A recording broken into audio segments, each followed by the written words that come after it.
உள்ளாட்சி தேர்தல் வேட்பாளர் அறிமுக கூட்டத்தில் கலந்து கொண்டிருக்கிற நாம் தமிழர் கட்சியின் உறவுகளுக்கும் பேரன்பிற்குரிய அண்ணன் சீமானவர்கள் உட்பட மேடையில் அமர்ந்திருக்கிற நாம் தமிழர் கட்சியின் மாநில பொறுப்பாளருக்கும் என்னுடைய அன்பு வணக்கம்.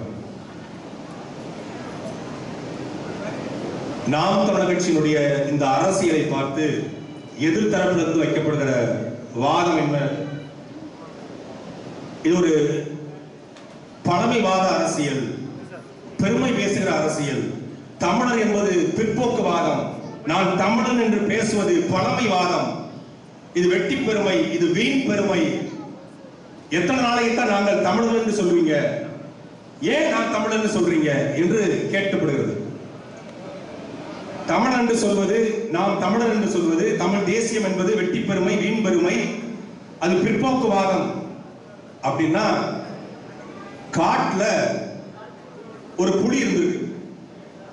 அந்த புலிகிட்ட போய் ஒரு நரி சொல்லிருக்கு, நீ ரொம்ப காலமா உன்னுடைய காலில் நகத்தை வச்சிருக்கிற, இந்த நகம் உனக்கு ரொம்ப பழசாயிடுச்சு, இவ்வளவு அசிங்கமா இருக்க, பிற்போக்குத்தனமா இருக்கிற, இந்த நகத்தெல்லாம் வெட்டி அழகா மாறு, நீயும் மனுஷன், நீ நல்லா இருக்கிற, லட்சணமா இருக்க, ஆனா நகம் தான் அழகே கெடுக்குது அப்படின்னு நரி சொல்லியிருக்கு. தந்திரமா சொல்லியிருக்கு. நரிய நீ நகத்தை மட்டும் வெட்டிட்டனா நீ நல்லா இருக்கணும், இந்த காட்டுக்கே நீதான் ராஜா, சிங்கன ராஜா, நீதான் ராஜா. சரி, புலி வேட்டையாடுறதே மறந்து போச்சு. விரல் இருந்தாலும் வேட்டையாட முடியும்.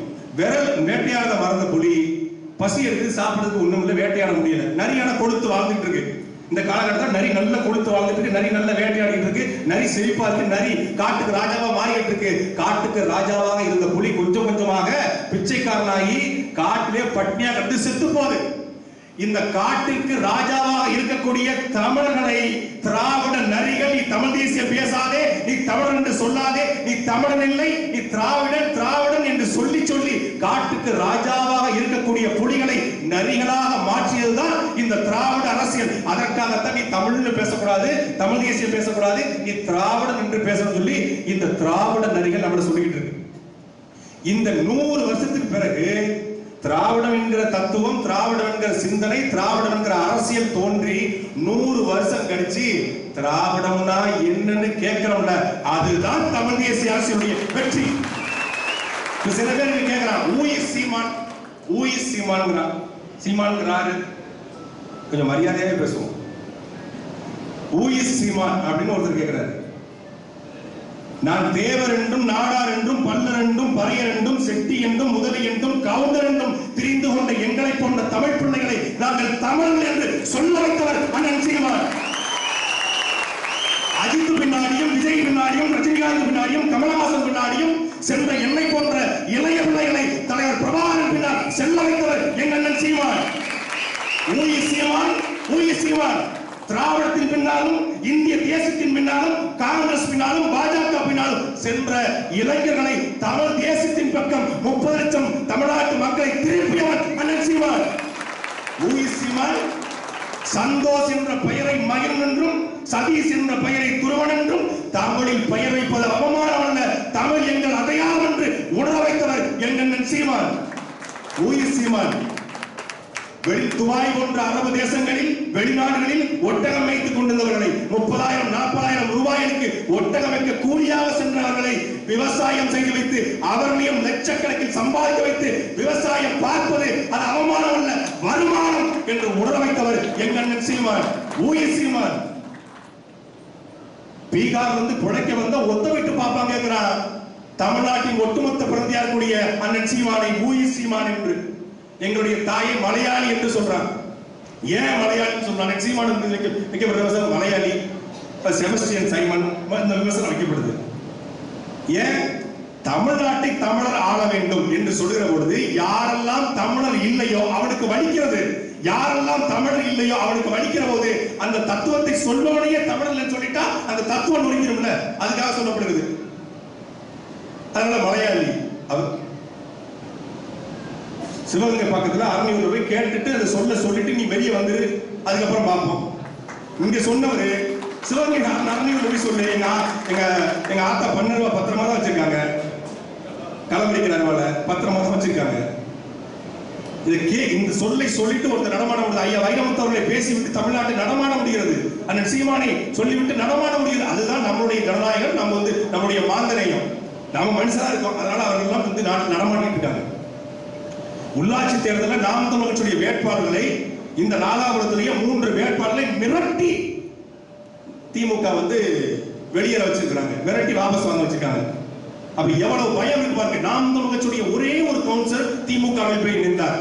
ஒரு கவுன்சிலரையே 1 கோடி கொடுத்து வாங்குறா. நாம் தமிழர் கட்சியுடைய பவர் என்ன? நாம் தமிழர் கட்சியுடைய செல்வாக்கு என்ன? அதாவது பெரிய செய்தியா போறாங்க. ஒரே ஒரு கவுன்சிலர் சேர்ந்தார். இன்னைக்கு ஒரே ஒரு கவுன்சிலர், நாளைக்கு ஒட்டுமொத்த கவுன்சிலர் நாம் தமிழர் கட்சி தான் இருப்போம். ஒரு காலத்துல ஒட்டுமொத்த கவுன்சிலர் நாங்க தான் இருக்க போறோம். ஒரு தம்பிட்ட கேட்டேன், அண்ணா இந்த ஊர்ல நாம் தமிழர் கட்சி ஓட்டு போடுறாங்களோ இல்லையோ, ஆனா நாம் தமிழர் கட்சினா என்ன, நாம் தமிழர் தத்துவம்னா என்னன்னு சொல்றதுக்காகத்தான் நான் வேட்பாளரா நிக்கிறேன். ஓட்டு போடுறாங்க அது முக்கியம் இல்ல, நாம் தமிழர் கொண்டு போய் சேர்ப்பதற்கான ஒரு வழித்தடமாக தான் இந்த தேர்தலை நாம் தமிழர் கட்சி பயன்படுத்துறது. அது திராவிட முன்னேற்ற கழகத்துடைய உடன்பிறப்புகள் என்ன சொல்றாங்கன்னா, மிரட்டல்னு சொல்றது இவங்க எப்படி தோற்க போறாங்க, அதனால மிரட்டல்னு சொல்லி தப்பிக்கிறதுக்காக சொல்றாங்க. நாங்க தோற்க போறோமா வெல்ல போறோமாங்கிறது இந்த தேர்தல் முடிவுகள் சொல்லும்ல. எத்தனை இடத்துல நாம் தமிழர் கட்சி வென்றிருக்கிற செய்தி தான் வரும். 38 பேர்ல 3 பேரை மிரட்டலாம், மீதி இருக்கிற 35 பேரும் களத்துல உறுதியாக இருப்பாங்க. அவன் ஏதோ பணத்தை காட்டி மிரட்டல, சொந்தக்காரனை காட்டி மனைவியை மிரட்டி, நீ ஊருக்குள்ள நடமாட முடியாது, உன்னை கோயிலுக்கு கூப்பிட மாட்டோம், சர்ச்சுக்கு கூப்பிட மாட்டோம், எந்த விழாக்களையும் கலந்து மாட்டோம், அண்ணன் தண்ணியே புழங்க மாட்டோம், நாட்டாம படுத்தணும் வச்சு ஏழே இவங்களோட அண்ணன் தண்ணி புழங்காத. அப்படி எப்படி பாருங்க தீண்டாமை, இந்த அரசியல் தீண்டாமை திமுக அங்கீகரிக்கிறது, ரசிக்கிறது, கொண்டாடுகிறது. இதை நம்மளை பார்த்து அவர் ஜனநாயகவாதியே கிடையாது. சீமான் அண்ணன் சீமான் ஜனநாயகவாதியே கிடையாது. ஒருத்தர் சொல்றாரு, அவரு எங்க பெரியப்பா ஒருத்தர், இங்க பாண்டியன் கூட கூப்பிடுங்க, பாண்டியன் ஜனநாயகம் முறங்குது. இவர்கள் கேட்கிறாங்க, நீங்க அவர் ஜனநாயகவாதியே கிடையாது என்று. அண்ணன் சீமான் ஜனநாயகவாதியா இருக்க போய்தான் இங்க பல பேர் அரசியல் கட்சியை நடத்திக்கிட்டு இருக்காங்க. இங்க இருக்கிற கூட்டத்தில் இதெல்லாம் பேசுன்னு சொன்னாலே போதும், நான் கொதிப்பேன். என்னையெல்லாம் கட்டுப்படுத்தி கட்டுப்படுத்தி கட்டுப்படுத்தி தான் இந்த இடம் வச்சிருக்காரு. பல இடங்களை கட்டுப்படுத்தப்பட்டிருக்கேன். நாம் தமிழர் கட்சி விட்டு துரைமுருகன் நீங்கிட்டாரு. துரைமுருகனுக்கு நாம் தமிழர் கட்சி சம்பந்தம் இல்லை. அவருக்கு எதுக்காக சீமான் வெளியெடுத்து கொண்டு வர, அவருடைய சிறையில் இருந்து எதுக்கு வெளியெடுக்கிறாரு நிறைய பேர் விமர்சனம் வச்சாங்க. நாம் தமிழர் கட்சியில நான் நீக்கப்பட்டிருக்கலாம், இல்ல நாம் தமிழர் கட்சியில் சேர்க்கப்படாமலே போகலாம், ஆனால் சீமான் என் அண்ணன், அவர் தம்பி, அது சத்தியம். அதுதான் சீமான், அதுதான் உறவுமுறை. நாம் தமிழர் கட்சி என்பது ஒரு கட்சி அல்ல, அது ஒரு குடும்பம். இந்த உறவுமுறை யாராலும் தவிர்க்க முடியாது. இந்த உறவுமுறையை புரிந்து கொண்டவர்கள் உறவாக நினைத்தவர்கள் வெளியே போக மாட்டாங்க. இது துரோகிகள் வெளியேறுகிற காலம். ஒரு விவசாயிக்கு தான் தெரியும் எந்த நேரத்துல தண்ணி பாய்க்கணும், எந்த நேரத்துல களை எடுக்கணும், எந்த நேரத்துல அந்த அறுவடை செய்யணும்னு. ஒரு மரத்தை வளர்க்கிற ஒரு விவசாயிக்கு தான் தெரியும் அந்த மரத்துக்கு எப்ப தண்ணி ஊற்றணும், எப்ப கிளைய முறிக்கணும், எந்த கிளைய முறிக்கணும்னு விவசாயிக்கு தான் தெரியும். அதே போல கிளையை வெட்டி விடுவதும் அந்த கிளை அந்த மரம் வளர்றதுக்கு தான். என்னை அண்ணன் வெட்டி விட்டார், நான் வளர்றதுக்காகத்தான் வெட்டிட்டார முடிய என்னை வெட்டி போடல. என்னை கூட அவர் பண்படுத்தி முடிக்கிறார். சொல்ல வேண்டிய சொல்லக்கூடாதுன்னு நினைச்சு வந்தேன். ஆனா எனக்கு இது ஒரு உணர்வு வயப்பட்ட கூட்டமா இருக்கு. 2 வருஷம் ஆச்சு நாம் தமிழர் கட்சி மேடையில பேசி. நான் நாம் தமிழர் கட்சியோட எனக்குமான உறவு என்பது என் மனைவி, என் அம்மா, என் பிள்ளை எல்லாவற்றையும் தாண்டி நான் உயிராக நேசிப்பது அண்ணன் சீமானையும் நாம் தமிழர் கட்சி தான். இது கட்சியில சேரணும், இது மேடை அப்படிங்கிற பேசல. இது நான் கொண்ட தமிழ் மீது சத்தியம். சாகர வர நடிப்பேன். எவனும் போனா நான் அண்ணனுக்கு தளபதியாக செத்து போவேன். அதுதான் என்னுடைய வாழ்வு. அவ்வளவுதான் எனக்கு வாழ்க்கை கொடுத்தது. சாட்டை துரைமுருகன், திருச்சி துரைமுருகன், நெல்லை துரைமுருகன், அது வந்த அடையாளம். சீமான தம்பி துரைமுருகன், அதுதான் என் அடையாளம். சிறைக்கு போன 2 மாசத்துல யாரும் என்னை சாட்டை துரைமுருகன் ஜெயிலுக்கு கூப்பிடல. அங்க ஒருத்தர் இருப்பாரு, சீமான் கட்சிக்காரர், சீமான் தம்பி ஒருத்தர் இருக்காரு. சீமான் தம்பி என்பது என் அடையாளம். நீங்க இருக்கக்கூடிய அடையாளம் என்ன? உங்க ஊர்ல இதுக்கு முன்னாடி உங்களுக்கு ஜெபஸ்டின் பேர் இருக்கலாம், ராபர்ட் பேர் இருக்கலாம், முருகன் பேர் இருக்கலாம், கிருஷ்ணன் பேர் இருக்கலாம், வெற்றிக்குமரன் பேர் இருக்கலாம், ஹிமாயின் பேர் இருக்கலாம், எல்லா பேர் இருக்கலாம். ஆனா அந்த பேருக்கு முன்னாடி உங்களுக்கு அந்த பேர்லாம் இருந்திருக்கலாம். ஆனா இன்னைக்கு உங்க ஊருக்குள்ள உங்க அடையாளம் சீமான் தங்கச்சி, சீமான் தம்பி, சீமானுடைய சொந்தக்காரர். இதுதான் நம்ம அடையாளம். இது புகழ் பாடுவதோ பெருமை பேசுதல்ல, இது யதார்த்தம். இந்த நட்புக்குள்ள இந்த இணக்கத்துக்குள்ள நம்ம வந்தோம்னா இந்த கட்சியை நம்ம புரிஞ்சுக்குவோம். இது திராவிட அரசியல் என்பது அரசியலை வச்சு வாழ்வது. நாம் தமிழர் அரசியல் என்பது அரசியலை வாழ வைப்பது.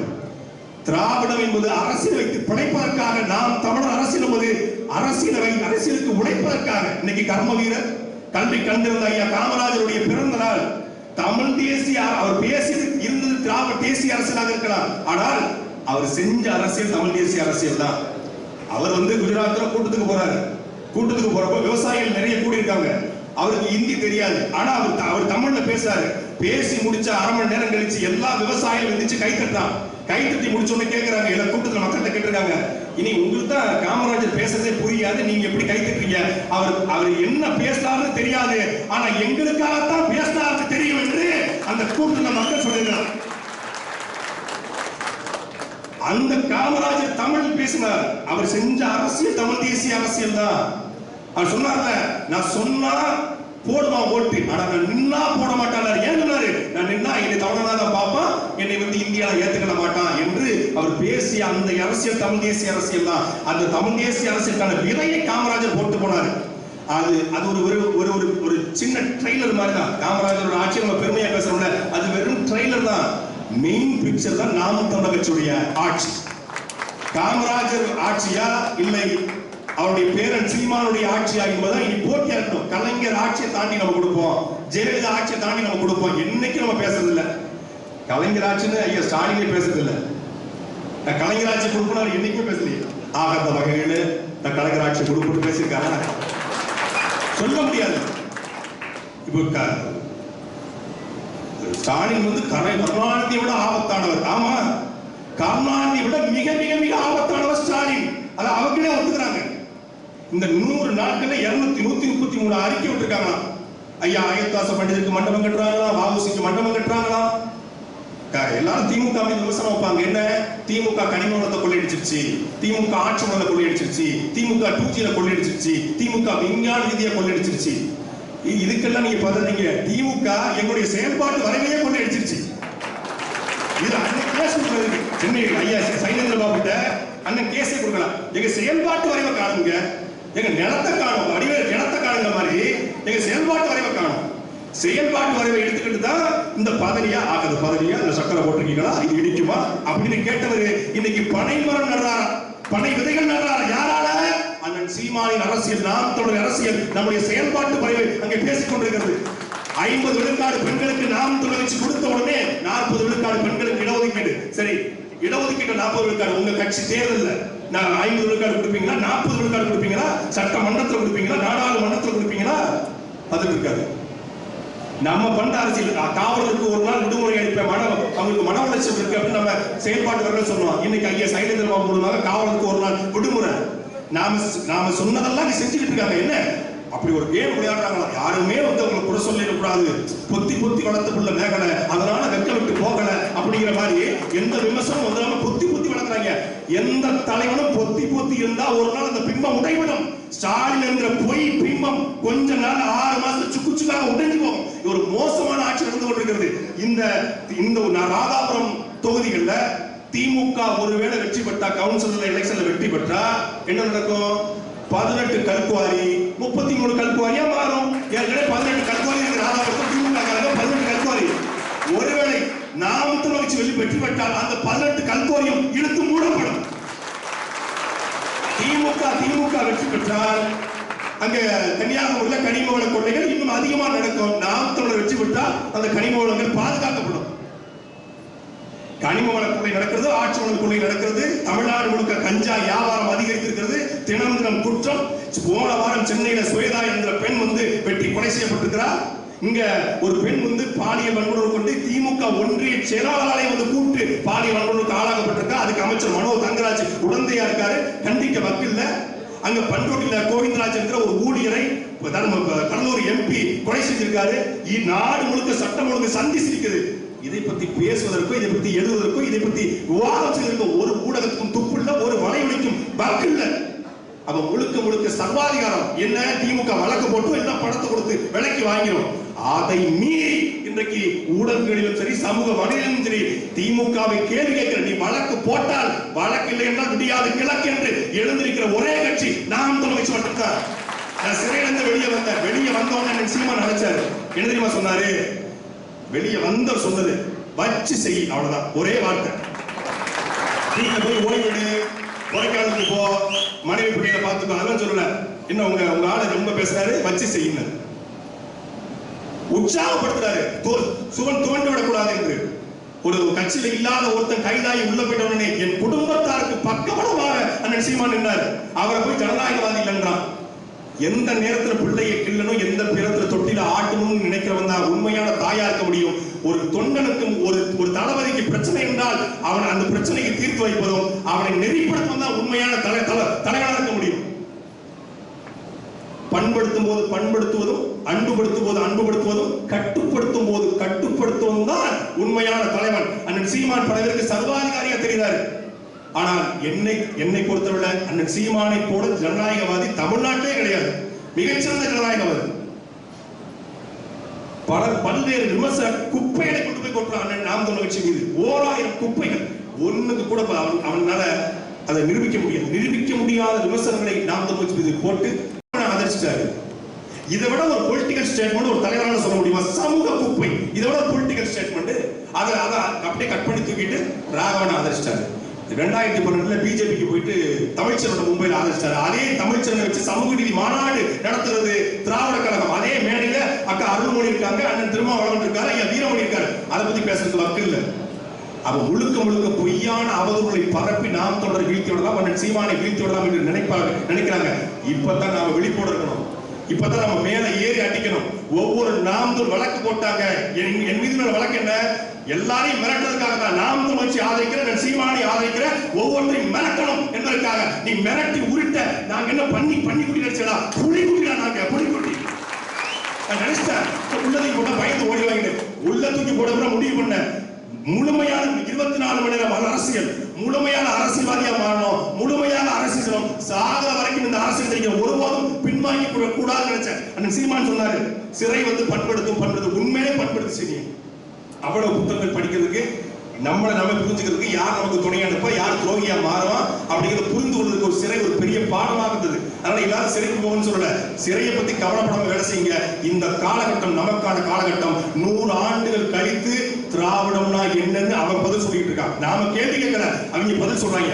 திராவிடம்னா இன வரையறை, திராவிடம்னா மொழி வரையறை, திராவிடம்னா நில வரையறை, திராவிடம்ங்கிறது இப்ப வாழ்வியல் எங்க அக்கா கனிமொழி. திராவிடம் ஒரு வாழ்வியல். அந்த வாழ்க்கை நாசம் போட்டு அந்த மானங்கட்ட வாழ்க்கை எங்களுக்கு தேவையில்லை. திராவிடம் என்பது வாழ்வியல் என்றால் அந்த மானங்கட்ட வாழ்க்கை எங்களுக்கு தேவையில்லை. எங்கள் வாழ்க்கை என்பது 50,000 ஆண்டுகளுக்கு மூத்த தமிழர் தேசியம் வாழ்ந்த வாழ்க்கை. தமிழர் வாழ்க்கை எதனால வாழ்றோம்? உங்க வாழ்க்கை எங்களுக்கு தேவையில்லை. அப்போ அந்த திராவிடத்துக்கு விளக்கம் சொல்ற இடத்துல கொண்டு விட்ட அரசியல் தான் அண்ணன் சீமானுடைய அரசியல். அதுதான் நாம் தமிழ் அரசியல். இதை ஒவ்வொரு மக்களுக்கும் எடுத்துட்டு போங்க. ஒரு கிராமம் என்பது நம்ம ஊர்ல இருக்கு. திருநெல்வேலி மாவட்டத்துல ஜமீன் தேவர்குளம் என்ற ஒரு கிராமம். அது நம்ம செயல்பாடு வரல சொல்லியிருக்கோம். அந்த ஜமீன் தேவர்குளத்துல வீட்டுக்கு வீடு கழிவறை, முழுக்க கண்காணிப்பு கருவிகள் பொருத்தப்பட்டிருக்கு. தாட் சாலைகள், முழுக்க சிமெண்ட் சாலைகள் போட்டப்பட்டிருக்கு. எல்லா வீட்டுக்கும் மழைநீர் தேக்க தொட்டி. அந்த ஊர்ல மட்டும், அந்த கிராமத்தை சுற்றி எல்லா ஊர்களையும் நூலகம் இருக்கிறது. பாதுகாக்கப்பட்டு சுத்திகரிக்கப்பட்ட குடிநீர் கிடைக்கிறது. இதுதான் ஒரு கிராமத்துடைய அடிப்படை கட்டமைப்பு. ஜமீன் தேவர்களும். இங்க தென்காசி மாவட்டத்துல ஒரு தோரங்காடு என்கிற ஒரு ஊராட்சி இருக்கு. நீங்க பெரியமாதா ஊராட்சி மன்ற தலைவர். தோரங்காடு ஊராட்சியில முழுக்க ஒரு கிராமத்தை சார்ந்த ஒருத்தர் வெளியே சிறுநீர் கழித்தாலோ மலம் கழித்தாலோ 100 ரூபாய் அபராதம்.